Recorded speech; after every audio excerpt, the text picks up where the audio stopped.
Coming up next on the WrestleHavoc Podcast, we discuss what transpired this past Friday when the Bloodline whacked Paul Heyman out of the group, as well as an update on Rhea Ripley's WWE return, plus a preview of Forbidden Door and a whole lot more. All this and much more right here on the WrestleHavoc Podcast.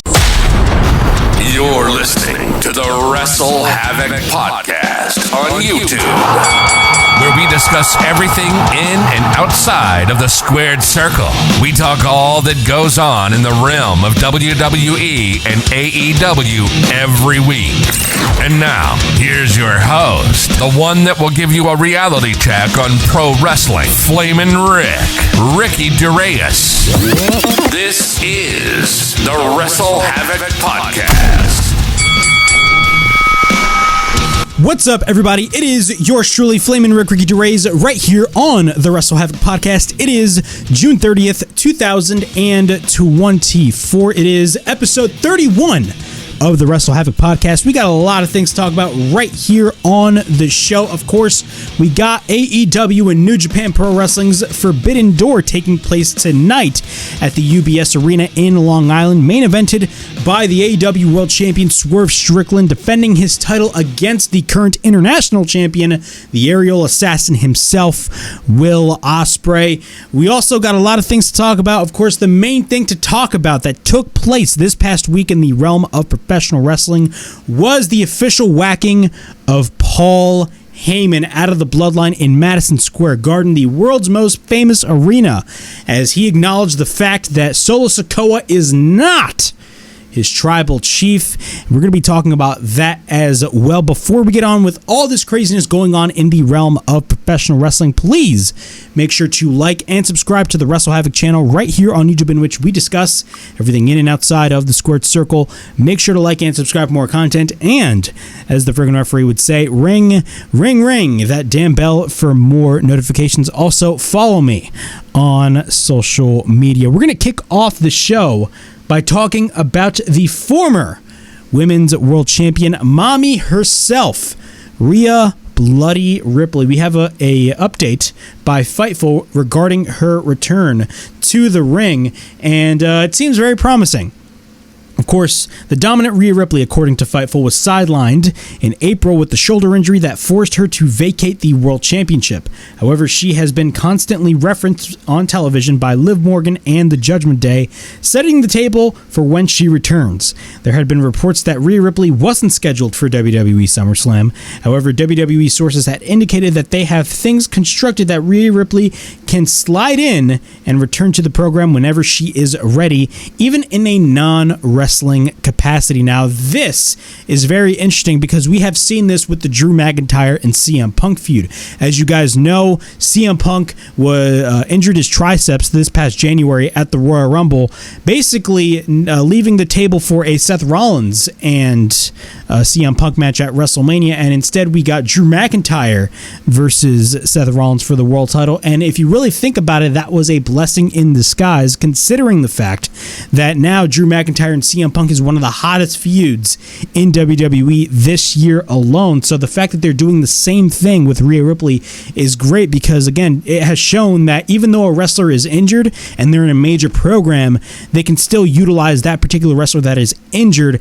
in that program, building up to an inevitable match further on down the line in the future. Continuing on with this report, according to Fightful, there have already been discussions internally about her being involved in the world title program upon her return, as that would be logical considering where she left off.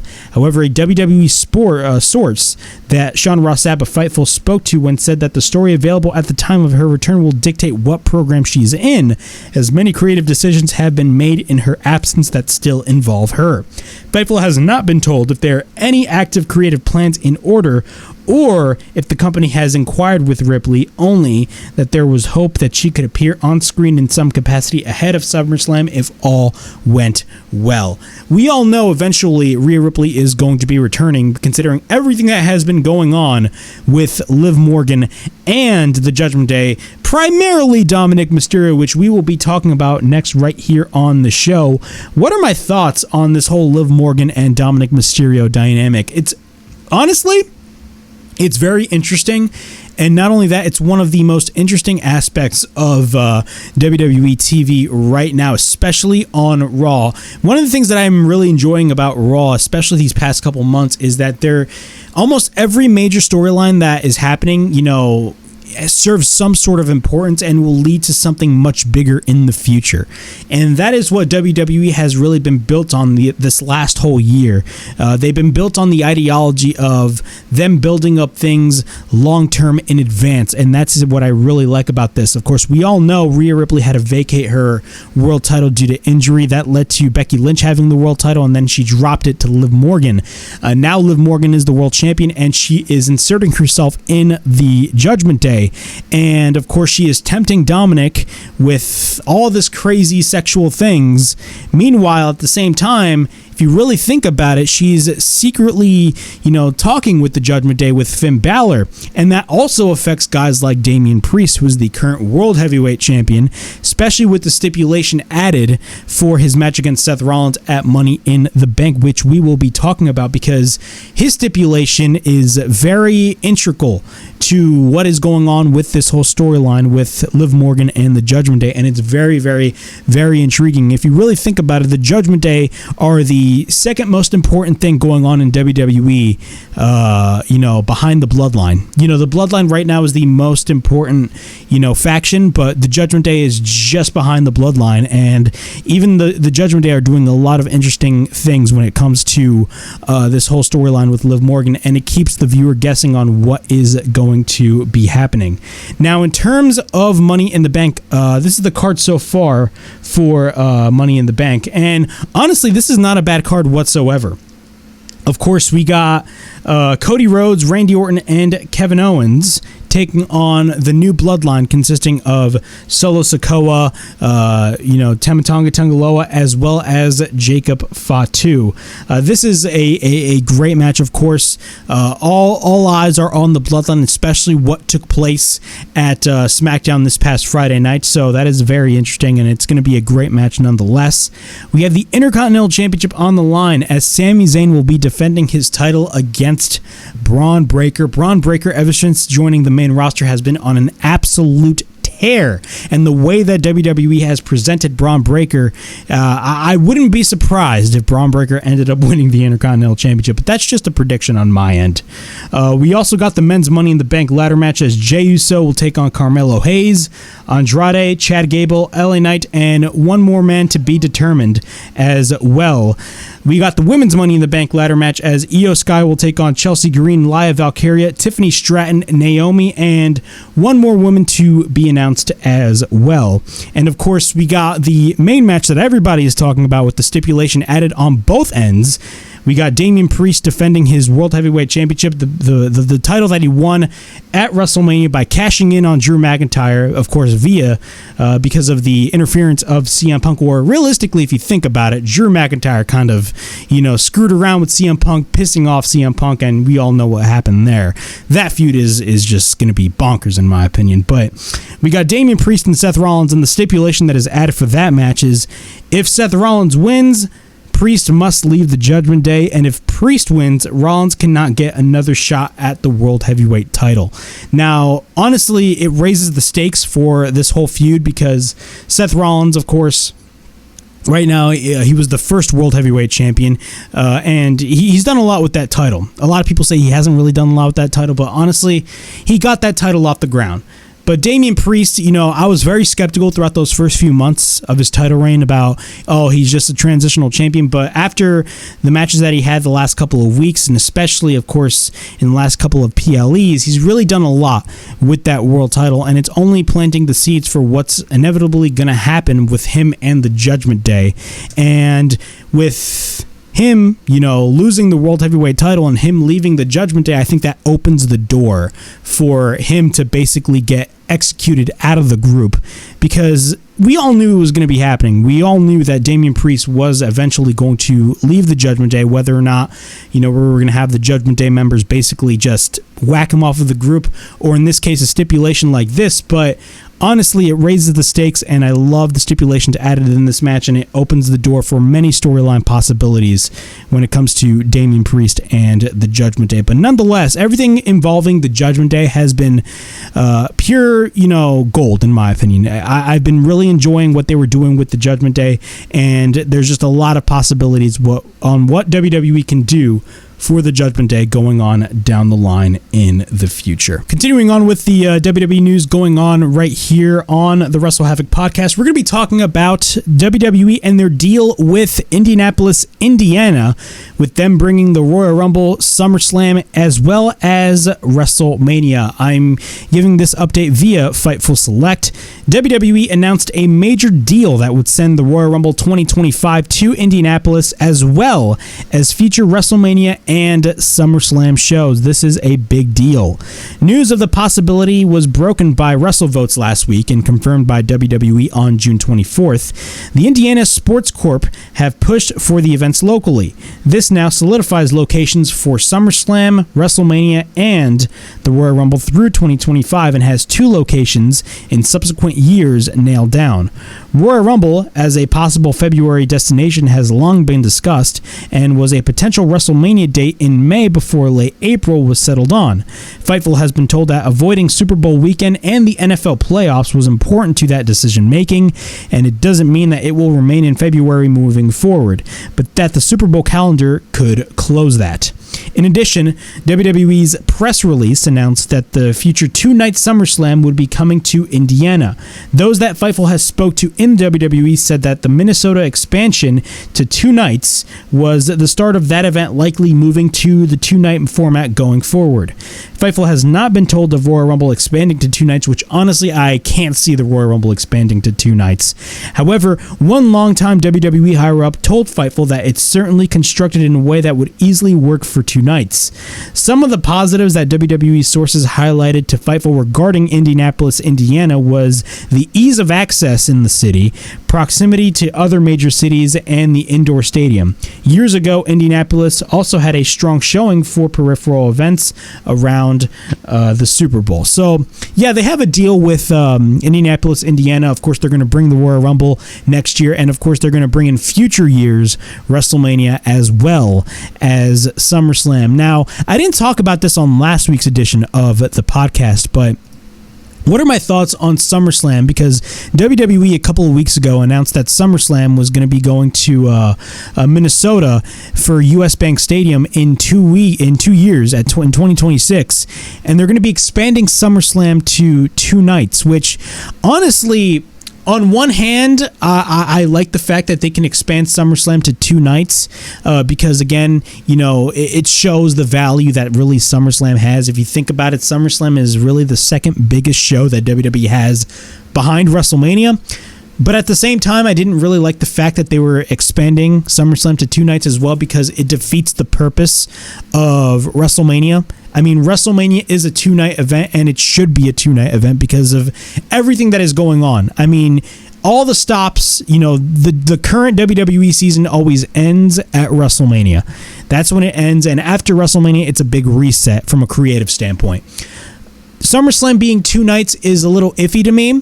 I mean, they can definitely fill in a lot of seats for those 2 nights of SummerSlam, but at the same time, I'm just afraid that the whole 2-night formula is going to be overexposed, and we're going to have all Big 4 shows, Royal Rumble, WrestleMania, SummerSlam, and maybe even Survivor Series be a 2-night event, which, for example, like a Royal Rumble should not be 2 nights. I mean, 2 Royal Rumbles is fine, and really the main selling point of the Royal Rumble is the Royal Rumble match itself. It really shouldn't be 2 nights. I mean, the card is only like 4 or 5 matches, and that is including both Royal Rumble matches, both men's and women's.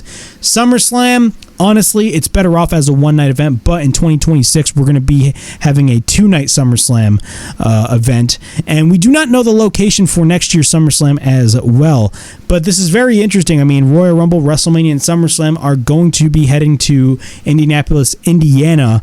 Royal Rumble is heading to Indianapolis next year, and WrestleMania and SummerSlam are going to be headed to that state and that city for the foreseeable future. So it's very interesting. Of course, WWE when it comes to their PLEs or their pay-per-views, whatever you want to call them, they've been going to all of these different international markets for shows like Backlash. I mean, Backlash last year were in Puerto Rico, and this year they were in France, and the crowd in France was absolutely on fire. We also had a Clash at the Castle in Scotland a couple of weeks ago, and the crowd in Scotland was absolutely epic. I mean, WWE really... Again, I said this last week, but WWE's mentality is global domination. They really want to go to all of these different international markets to really showcase the brand and show really everybody how big the brand is. And that's what they're doing currently, and I think it's great. But nonetheless, yeah, that's the news on the Indianapolis Sports Corporation and, of course, them moving the Royal Rumble, WrestleMania, and SummerSlam to those cities for the foreseeable future in the next couple of years. Moving on, we're going to talk about what took place and what transpired this past Friday on SmackDown. Of course, 2 weeks ago in Chicago, probably one of the best SmackDown episodes that WWE has done. Of course, not only with CM Punk being there, but also Drew McIntyre beating the hell out of CM Punk, a bloodied up CM Punk on SmackDown in Chicago in his hometown. But also, 2 weeks ago, we had the debut of one of the hottest free agents in all of wrestling, that being Jacob Fatu, formerly of Major League Wrestling MLW. And now, of course, he is the new enforcer of this new bloodline led by Solo Sikoa. And, of course, SmackDown this past Friday was in Madison Square Garden, and we had the acknowledgement ceremony of course, Jacob Fatu. And a lot went down on this show and in this segment, and probably this will go down as one of the best Bloodline segments in recent memory. I mean, the Bloodline has had a history of amazing segments. Of course, we had the Sami Zayn hitting Roman Reigns with the chair at the Royal Rumble. Before that, we had the iconic Usi segment where basically Sami Zayn made the Bloodline crank up, which was hilarious. Jey Uso swerving Jimmy Uso, and both Usos super kicked Roman Reigns. A lot of great moments when it comes to the Bloodline. The Bloodline has had a history of amazing segments. But what were my thoughts on this whole segment that transpired on SmackDown this past Friday night? Of course, I'm going to be going through this whole segment basically detail by detail on how it transpired. So it starts off with Solo Sikoa, of course, leading the Bloodline. Of course, the week prior, Solo Sikoa told Paul Heyman in gorilla position that Roman Reigns is not coming back. And of course, throughout these past couple of months, Paul Heyman, ever since Solo really inserted himself as like the actual leader of the Bloodline after Roman Reigns lost to Cody Rhodes, Solo Sikoa has really been kind of in charge of everything, and he's made Paul Heyman, the wise man, a little bit nervous. So Solo Sikoa comes out with GOD, the Gorillas of Destiny, that being Tama Tonga and Tangaloa, as well as Paul Heyman. They come out to the ring, and of course, he introduces Jacob Fatu, the enforcer, the Samoan werewolf of the Bloodline, which I dig that. And Solo asks the entire arena of Madison Square Garden to acknowledge him. Then he tells each member of the Bloodline, one by one, Tama Tonga, Tangaloa, and Jacob Fatu, to step up and acknowledge him. After that, everybody acknowledges Solo Sikoa. And what happens after that is he then turns to Paul Heyman. And this is where it really gets interesting. The crowd knew what the hell was going on, and they started to really sink in with this. So the crowd is starting to be like, oh my God. Solo says that this is his one chance to live. And then he demands that Paul Heyman acknowledges him. And at this point, Paul Heyman is just crying. And his facial expressions are just hilarious. So Paulie is crying. Then Tangaloa brings out of a bag the Ula Fala. If you guys don't know that, of course, it's that red necklace that Roman Reigns wears, basically symbolizing that he is the tribal chief. But from what it looks like, he is no longer the tribal chief after losing to Cody Rhodes at WrestleMania. So he gives the Ula Fala to Solo Sikoa. And after that, Paul Heyman is shocked, and Solo demands that he acknowledges him as his tribal chief. So then Paul holds on to the Ula Fala, just crying at this point. And then he says, he loves you. He loves Solo Sikoa. And then we get a slow pause, and he says he acknowledges that he is not his tribal chief. And the crowd just absolutely erupted in Madison Square Garden. It was absolutely insane. I absolutely loved that part, man. Bloodline segments are usually known for their big moments. At least most of them, not all of them. They're known for their big moments. Again, I reference back to Sami Zayn hitting Roman Reigns with the chair. That pop in the arena was absolutely insane. This pop by the crowd after Paul Heyman saying that he is not his tribal chief, that definitely, could rival that. But he says that he is not his tribal chief. And what happens is Solo just looks at Paul Heyman with the pissed off face. He looks at him with the pissed off face, and then he's saying, of course, I loved you, and then that leads to Solo hitting the Samoan spike on Paul Heyman. Then Jacob Fatu goes to the top rope, and he drops down on the 58-year-old Paul Heyman. Keep in mind, Paul Heyman took this bump, and he's 58 years old. That is crazy. So then Jacob Fatu goes to the top rope. He drops down on Paul. And then all members of the Bloodline, that being Tama Tonga, Tungaloa, Jacob Fatu, all go. They pick up Paul Heyman and hit the triple powerbomb on Paul Heyman through the announce table, which then leads for Jacob Fatu grabbing the Ula Fala, giving it to Solo Sikoa, putting it around his neck. And Solo Sikoa, from what it looks like, is the new tribal chief of the Bloodline. Wow. What are my thoughts on this whole segment that transpired this past Friday on SmackDown? Again, this was one of the best Bloodline segments in a while. A lot of people were, ever since after WrestleMania, we all knew Roman Reigns was going to take a long hiatus after dropping the belt to Cody at WrestleMania this past April. He was going to take a long hiatus. I mean, Roman Reigns' schedule is very light, and rightfully so, because he's the top guy. Everybody was wondering where this Bloodline storyline was going to go, and they were starting to call this Bloodline storyline stale. But if there's one thing that the Bloodline, or I should say, if there's one thing that WWE has shown when it comes to the Bloodline, they always are 4 steps ahead in terms of where they want to go in terms of the storyline. They always think ahead and think of where they want to go further on down the line. Of course, this is planting the seeds for an eventual return of Roman Reigns. I predict that Roman Reigns is possibly going to return at SummerSlam. A lot of people are saying he's going to return at Money in the Bank in Toronto this Saturday, but I don't think that's going to be the case. I think the grander stage, in my opinion, is definitely for Roman Reigns to return at SummerSlam in Cleveland. That's what I see happening. But again, where does this all lead to? I talked about this last week. This is all going to be leading to a real Bloodline Civil War. A Bloodline faction versus a Bloodline faction. The original Bloodline versus the new Bloodline. That is the story that they're telling. But at the same time, how are they going to play things out? One of the things that I like about this storyline is it keeps you guessing. And that is really something that is kind of lost in today's wrestling. Like, there is a thing of good predictability and bad predictability. Most of the time when it comes to predictable elements in terms of where a storyline is going tends to be good. We all know Roman Reigns is going to be coming back. We all know that, and that's good predictability. None of this predictability that I am explaining to you guys is basically bad predictability. This is good predictability. But at the same time, we don't know what is going to be happening. What do I mean by that? We do not know how the seeds are going to be planted. We never know. What if The Rock is involved with this? Because The Rock did tease a return after WrestleMania. Of course, what did he give Cody Rhodes? We all know we're going to be getting that Cody Rhodes and Rock match. I predicted a couple of months prior that we were going to be getting that match at SummerSlam, but from what it looks like, we're not going to be getting that match. Are we possibly going to be getting a Solo versus Cody match at, SummerSlam? Maybe. But I think at the same time, that's a little bit too early for that. So I don't think that's going to happen.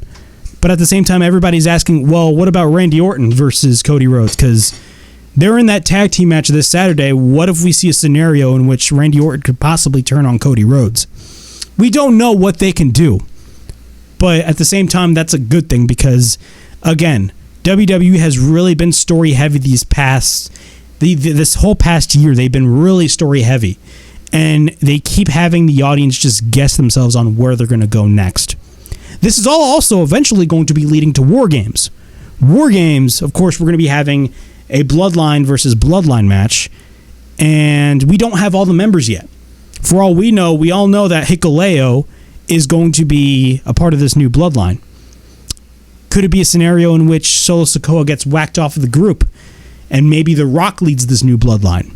Because again, I always say, keep The Rock in mind. The Rock could possibly be involved in this whole storyline as well.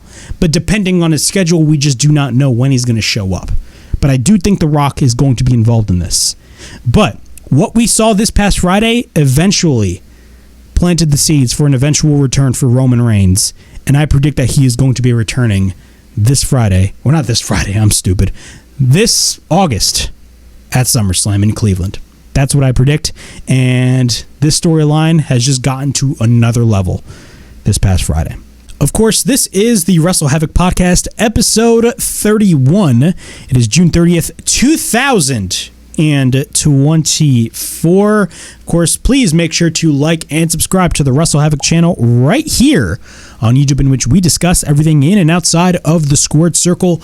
Make sure to like and subscribe for more content, and as the freaking referee would say, ring, ring, ring that damn bell for more notifications. We are going to be moving on with our topics on professional wrestling, and we're going to be moving on to All Elite Wrestling, AEW. Of course, tonight they have their Forbidden Door pay-per-view event, and it is going to be main evented by the AEW World Champion Swerve Strickland, the mogul of professional wrestling, defending his title against the current AEW International Champion Will Ospreay. Of course, Swerve Strickland is defending his title. Will Ospreay is not defending his title, but it's a very interesting main event. I'm excited to see what they're going to be doing. A lot of people think that Will Ospreay is going to be the world champion.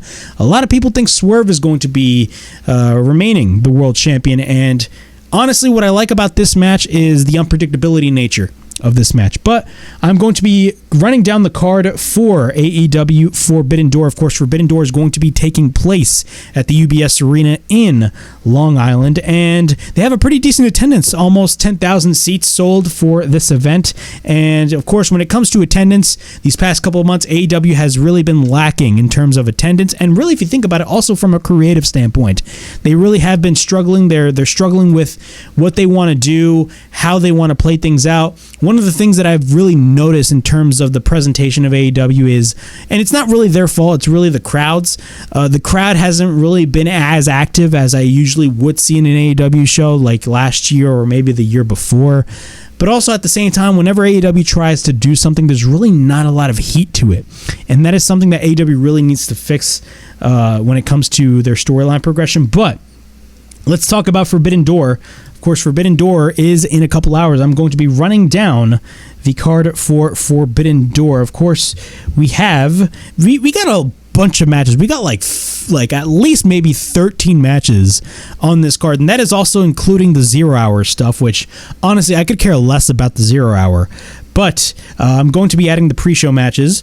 We got Chris Statlander and Momo Watanabe taking on Willow Nightingale and Tam Nakano. We also got Los Ingobernables de Japón taking on the Lucha Brothers and Mystico from CMLL. There's been a lot of CMLL involvement. And one thing I will say this about Forbidden Door is this is the weakest that I've been excited for any Forbidden Door. I mean, the first two Forbidden Doors were absolutely phenomenal. But the biggest reason as to why I'm not really that excited about this year's Forbidden Door in particular, and look, the show's going to be a success. You know, they're almost reaching, I believe, almost a $1 million gate. Their attendance as well for that particular show, as well as most likely the pay-per-view buy rate is going to be just like last year's, and that's not a bad thing. But the biggest problem with the concept of Forbidden Door is the fact that this is AEW / New Japan Pro Wrestling, right? AEW has signed almost all of the top guys from New Japan Pro Wrestling. Last year, they signed Jay White, and he's a current Trios champion along with the Bullet Club Gold, right? They signed Jay White. They've also signed Kazuchika Okada, who is the current Continental champion. They've also signed Will Ospreay, who was in the main event of this show, and he's planted to be the top guy of the promotion. They got Jay White, they got Okada, and they got Will Ospreay. Those guys were basically the foundation of New Japan throughout like the past at least 3 to 4 years, maybe even 5 years. And there's not really anything special in terms of the Forbidden Door, considering all the top guys from New Japan throughout these past couple of years are now with AEW. They're now labeled as AEW guys. So really, what do you do when it comes to the Forbidden Door concept? They added CMLL into the mix, but at the same time, even though a lot of the talents from CMLL are great, I do not really know. I'm not really that familiar with CMLL at the same time. No disrespect to a lot of the talent of CMLL, I'm just not as invested in the characters and the wrestlers, and I don't know a lot of the wrestlers from CMLL, nor do a lot of the audience. Now, granted, the majority of the AEW audience is the hardcore audience, but I don't even think the hardcore audience even watches CMLL. Maybe I'm wrong, but I'm one of those people that just do not watch CMLL. That's my opinion. But let's move on to the main card. We got the Owen Hart Cup Tournament first round, and this is going to be a part of the pre-show, that being the 0 hour, and this is going to be in the women's side of the Owen Hart Cup Tournament. We got Mariah May taking on Saraya. Mariah May is going to get the win, clearly. Moving on to the main card, we got the ladder match for the vacant TNT Championship, as we got Jack Perry taking on Konosuke Takeshita, Mark Briscoe, Dante Martin, Leo Rush, and El Phantasmo. We got the first round match in the Owen Hart Cup Tournament for the men. We got Bryan Danielson taking on Shingo Takagi. That's going to be a great match. I 100% expect Bryan Danielson to get the win. Of course, I talked about the Owen Hart Cup Tournament last week on the show, about how they kind of did a lot of things wrong in terms of the layout of the Owen Hart Cup Tournament. Of course, there was a lot of backlash regarding Jeff Jarrett. On one hand, I understand why they added Jeff Jarrett. I feel like the way that they incorporated it, though, was kind of weird. Of course, the wild card could be anybody. It could either be MJF, it could be Will Ospreay, whether or not he wins or loses. I assume he's going to win the title, that being he's not going to be the wild card. It could also be Hangman Page. And the Young Bucks, this past Wednesday on Dynamite, did state that one of the guys that are going to be the wild card are basically going to be guys that are labeled with the Elite, and basically it was going to be somebody that the Elite handpicked. That could be Hangman Page, but in storyline, the Young Bucks were the ones that did, if you think about it, they were the ones that did suspend in kayfabe Hangman Page. So Hangman Page, even though I do think when he comes back he's going to be a heel, I don't think he's going to be associated with the Young Bucks, considering all the shit that they went through, but I don't know. Maybe he will be, and that will be fine. But at the same time, there's a lot of different, possibilities in terms of that. But Bryan Danielson could either be realistically, if you think about it, it's either Bryan Danielson winning this tournament, MJF could possibly win this tournament, Will Ospreay, depending or not if he wins the belt tonight, which, again, if he doesn't win the belt, he could very well be the wild card, but I doubt he will be, or Hangman Page. And Hangman Page could definitely be factored in the main event as well on this show. Moving on, we got the Learning Tree. Chris Jericho, Brian Keith, and Big Bill to take on Samoa Joe, Hook, and Katsuyori Shibata. I love the dynamic with Samoa Joe, Hook, and Katsuyori Shibata, especially their backstage segments. Of course, you got Samoa Joe. Like, once the camera is panning backstage and it shows Hook and Samoa Joe, they talk about the most randomest things. For example, they talk about lacrosse, which, honestly, who talks about lacrosse? But it's the funniest thing ever. But the Learning Tree stuff, Chris Jericho, Big Bill, and Brian Keith, one of the worst things in wrestling right now. I absolutely hate this current Learning Tree crap. It's garbage. It's terrible. The segments that Chris Jericho has with the Learning Tree, honestly, are just absolutely atrocious. If you defend that crap, I'm sorry, you don't know wrestling. With all due respect, I absolutely hate those segments. I hated those segments, and honestly, Chris Jericho should really take a short hiatus, because everything that Chris Jericho is involved in right now, I'm just not interested. I'm not interested whatsoever. Moving on, we got the AEW Women's World Championship on the line, as Toni Storm will take on Mina Shirakawa. Of course, Mina Shirakawa has a big thing going with Mariah May, considering they have history in Stardom, and there could very well be a lot of shenanigans going on in this match, but I do see Toni Storm retaining the AEW Women's Championship, and I do see Mariah May winning the Owen Hart Cup Tournament, which will then lead her to challenge Toni Storm for the women's title at All In August at Wembley Stadium. We got Zack Sabre. This is one match that I'm very excited about. Zack Sabre Jr. versus Orange Cassidy. Of course, 2 years ago at Forbidden Door, we saw Orange Cassidy wrestle Will Ospreay. And in my opinion, that was the match of 2022. If you guys haven't checked that match out, it's an amazing match. The crowd at the United Center was absolutely just going ballistic. But I do think this match will be a freaking masterpiece from a technical standpoint and from realistically an aura standpoint. Because, man, when it comes to these matches, especially the matches that you see in AEW, this is one of the matches that really sets the bar high in terms of AEW pay-per-views. But nonetheless, I'm very excited about this match. Who do I think will win? I honestly have absolutely no idea, but we're going to have to wait and see what they do. MJF will wrestle Hechicero from CMLL. Honestly, the fact that MJF is not a part of the actual Owen Hart Cup tournament, to me, is a travesty. I mean, out of all, look, he could very well easily be the wild card, but at the same time, I don't think he will be the wild card, considering it could very well be Hangman Page. But man, MJF is just in a random match against Hechicero, and he's not in a major match, whether or not that's for the Owen Hart Cup tournament or whatever, for Forbidden Door. To me, bro, it's in his hometown of Long Island. I mean, you got to give this guy something else. That's just my opinion.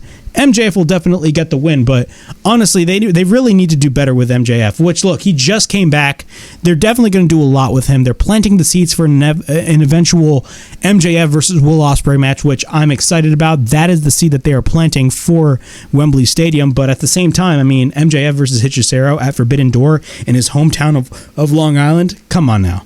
I don't think that's really the right way to go about things. We got the Elite, the Young Bucks and Kazuchika Okada, to take on the Acclaimed and Hiroshi Tanahashi. The way they introduced Hiroshi Tanahashi this past Wednesday on Dynamite was very random, in my opinion, but I do see the heels getting the win. Honestly, I'm kind of sick and tired of the Acclaimed at this point. We got the TBS Championship and the New Japan Strong Women's Championship. Winner take all match, as Mercedes Moné, of course, is the current TBS champion, will take on Stephanie Vaquer, who is the current New Japan Strong Women's Champion. I do see Mercedes Moné definitely getting the win. We got the IWGP World Heavyweight Championship match, as Jon Moxley will be defending his title against Tetsuya Naito. He took the belt from Tetsuya Naito a couple of I believe it was weeks ago or months ago. I think it was last month, actually. And Jon Moxley has been on a tear as IWGP World Champion, and this is the rematch. Overall, I think Jon Moxley is going to be retaining. I don't see him losing. And honestly, right now, Jon Moxley's just being Jon Moxley. He's not in a major program or anything, but he's kind of doing his own thing as the current IWGP champion, and honestly, I appreciate that. But I do see him retaining the IWGP belt. And in the main event, we got Swerve Strickland defending the AEW World title against the current international champion, Will Ospreay. Now, I remember when they first announced this match. I was very skeptical, because why would you announce a match of this caliber? Now, granted, it is pay-per-view, but this is the type of match that you would see at Wembley Stadium. This would be the type of main event that you would see at Wembley Stadium. Also, we're talking about Will Ospreay here. Would it be better if they were going to crown Will Ospreay as the champion? Would it be better if they would have crowned Will Ospreay in his home country of the UK at Wembley Stadium instead of Long Island, New York? Or is it a situation that AEW wants Will Ospreay to be the champion now, for him to come into Wembley Stadium as the champion? Maybe that's a situation what they can do.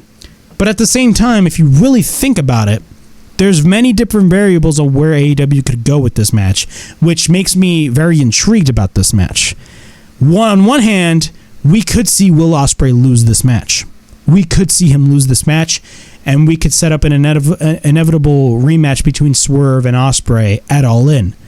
But at the same time, if you watched Dynamite this past Wednesday, you guys don't know, Daniel Garcia came in, he interrupted MJF. MJF said, hey, how about Daniel Garcia versus MJF at Wembley Stadium? And the crowd went crazy, and social media were pissed off that match was quote-unquote going to happen. But let's be honest with ourselves. They're not going to book Daniel Garcia versus MJF, because later on in that segment, we had Will Ospreay come in and basically challenge Daniel Garcia next week on Dynamite for the international title, And also, if he wins the World Championship, put up the World Championship as well. So, of course, in storyline, if you really think about it, MJF is kind of getting overshadowed by the look on MJF's face. He's kind of getting overshadowed by Will Ospreay. So we're possibly going to get a scenario in which we're going to be getting a match between MJF and Will Ospreay at All In at Wembley. Another thing that we needed to talk about is Hangman Page. There was a video package teasing a Hangman Page return on Collision last night, which a lot of people are not talking about. He very well could be the wild card against Jeff Jarrett this Wednesday on Dynamite. Could we see a scenario in which Swerve Strickland loses the world title to Will Ospreay because of Hangman Page? Of course, Hangman Page is not done with Swerve Strickland. They've already had 2 matches. Swerve was the heel, Hangman was the babyface, but now the roles are reversed. Hangman, before Revolution, was obsessed with Swerve Strickland. He was acting all heelish and stuff. Could this be a scenario in which Hangman Page costs Swerve Strickland the world title, which leads to a match at All In?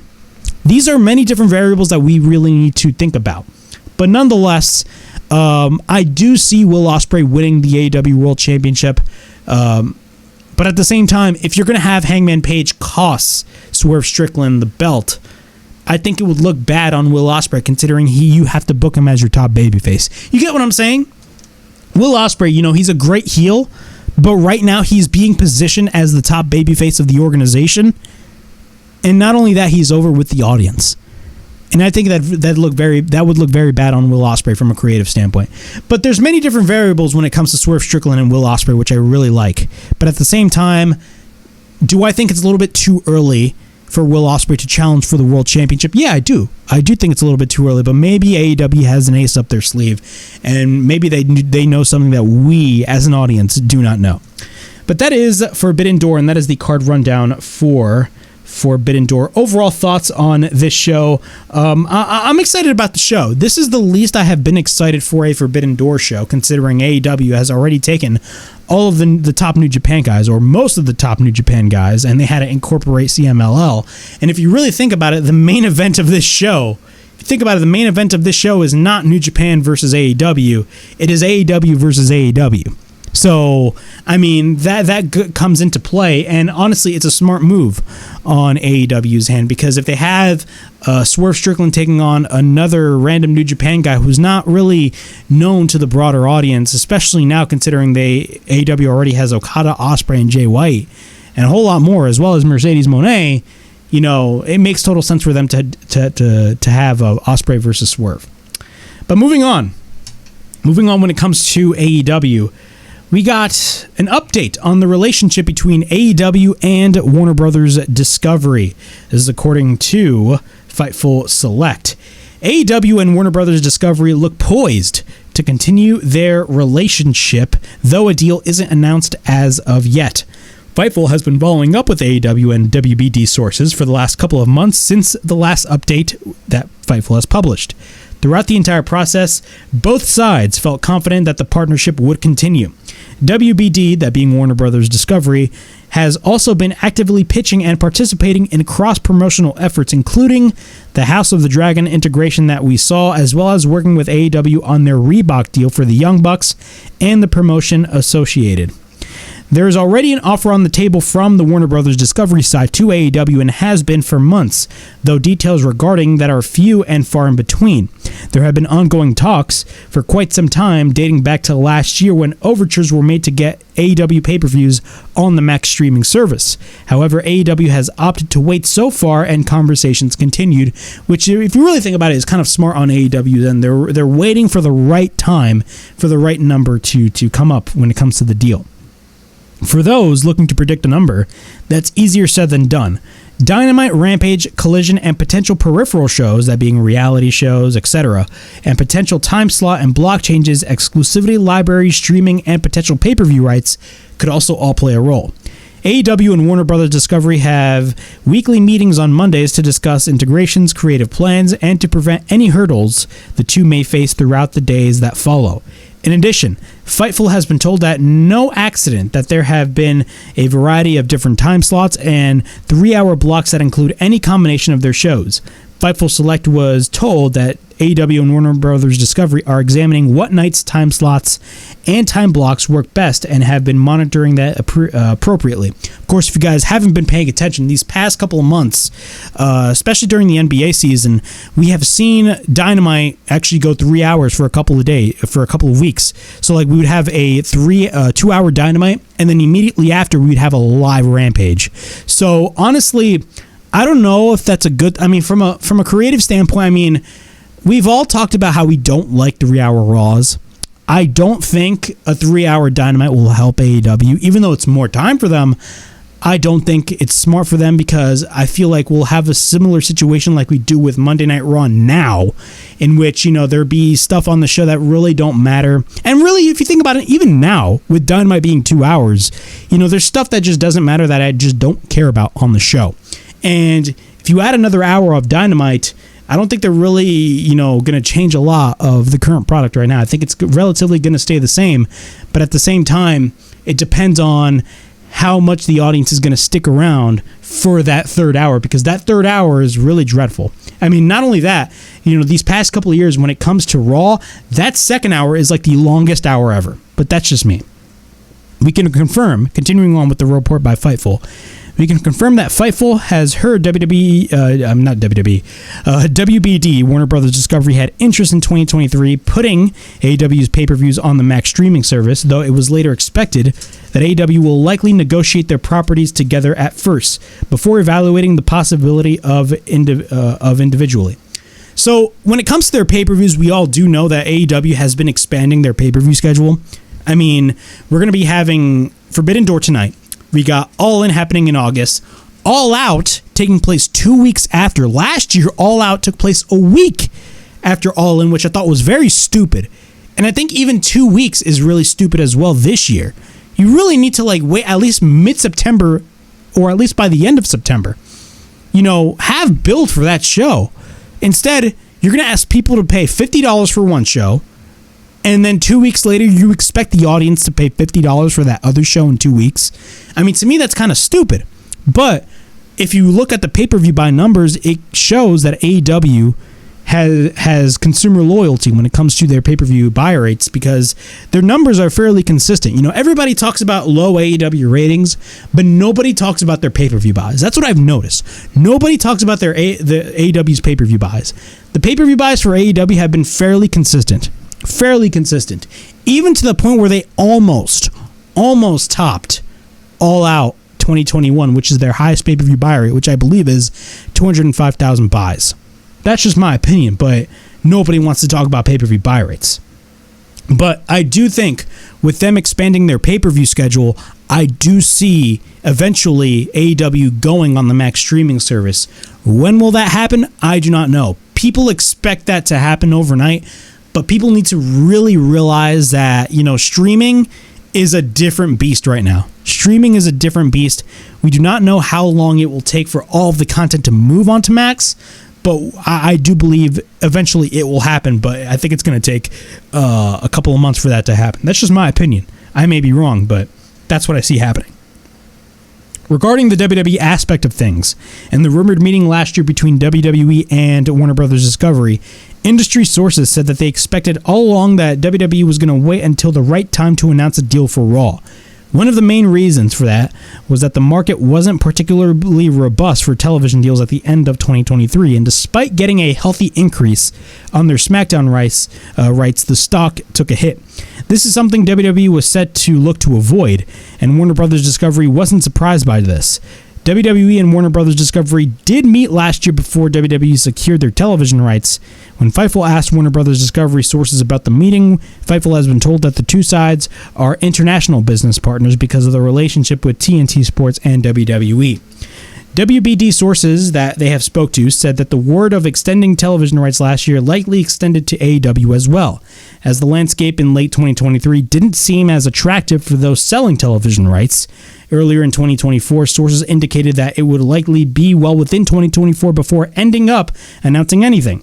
Warner Brothers Discovery is also in play for the NBA rights, which are a major priority, but has been publicly adamant that they won't overpay for the products. In a quote by WBD, they stated, "We're not typically in the habit of making schedule flexibility and giving overruns to properties we aren't confident or interested in," the WBD source said to Fightful in regards to many online doom and gloom forecasts regarding AEW's future, which there has been a lot, by the way. Everybody constantly talks about the doom and gloom. Everybody dooms and glooms about AEW and all this shit. And I'm like, bro, do you guys know the television industry? Many of these people that are talking and all these people that are dooming and glooming do not know anything about the art of negotiation or the art of the television industry. And it's no coincidence that Warner Brothers Discovery, I mean, if you have been watching Dynamite these past couple months, Dynamite has been given overruns like constantly. Like Dynamite has had overruns like almost every week at this point. So it's no coincidence at this point. Warner Brothers Discovery was not nearly as concerned with the June 19th number as many would expect, and offered a slew of reasons as to why the show had a low number. WBD sources said that the 3 hours of television blocks are not a coincidence either. Ahead of the possibility of renewals, both sides are seeing what programming blocks works together as well, how they perform, and on what night they would perform best. Regarding how NBA rights could affect things, it was admitted from both sides earlier this year that it was likely to be a domino effect.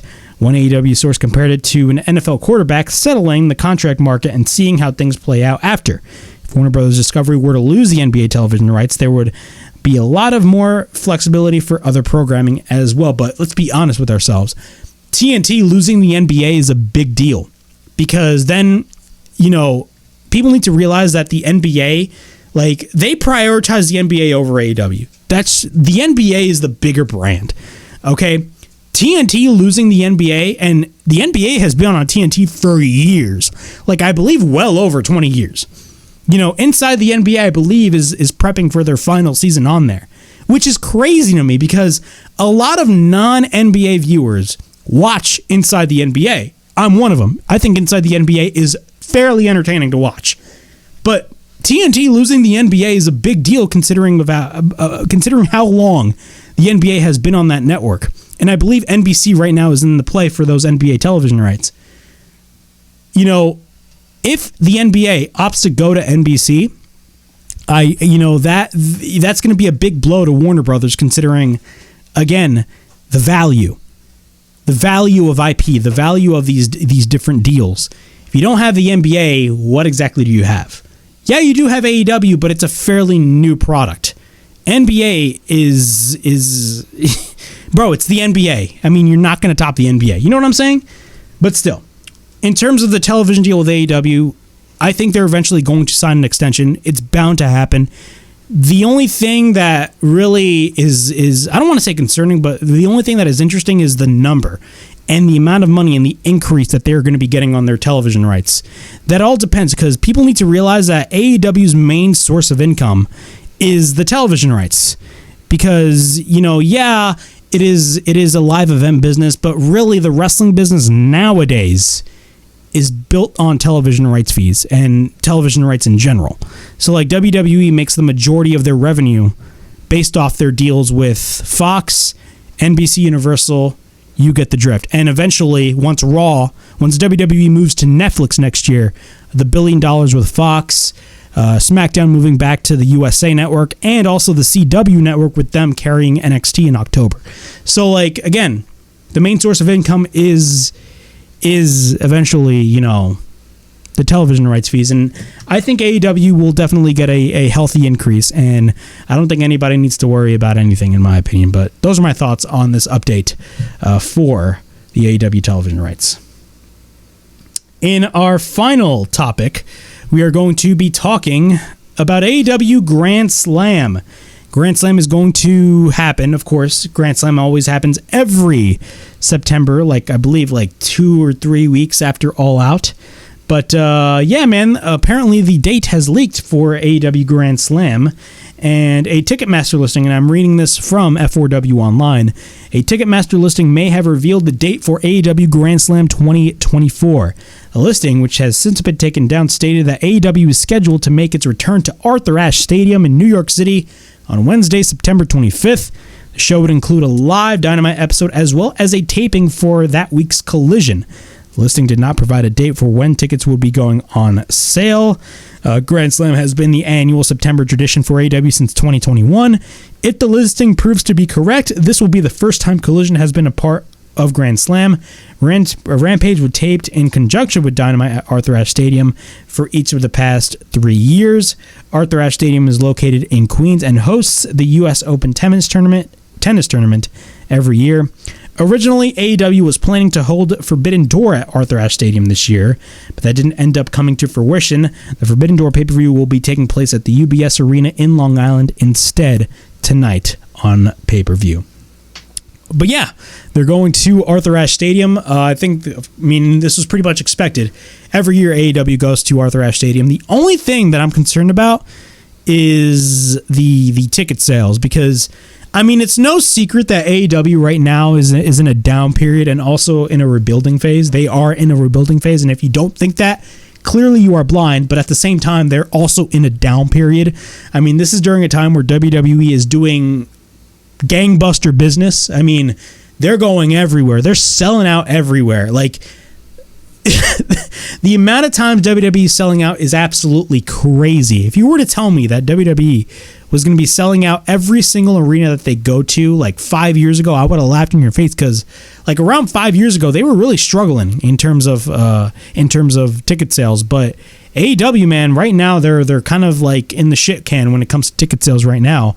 The ticket sales for Grand Slam last year were pretty much embarrassing, but a portion of that had to do with the prices, but at the same time, a large portion of that had to do with the perception of the company at that point. And even now, we're gonna have to wait and see how much tickets they do sell for Grand Slam this year, but it's been a decrease ever since 2021. So we're gonna have to wait and see what happens. But nonetheless, those are my thoughts on AEW returning to Arthur Ashe Stadium for Grand Slam this September. But yeah, that concludes the WrestleHavoc Podcast episode 31. It is June 30th, 2024. We definitely talked about a lot of things going on in all of professional wrestling in terms of WWE and AEW. Of course, we have Forbidden Door tonight. Hopefully, I will be uploading a couple of clips. If you guys want to check out a couple of clips of this whole show, I will be uploading clips to the YouTube channel, as well as I will be basically uploading a bunch of shorts from this podcast and newer shorts that talk about any topics related to professional wrestling, as well as my thoughts on Forbidden Door. So yeah, be on the lookout for those pieces of content.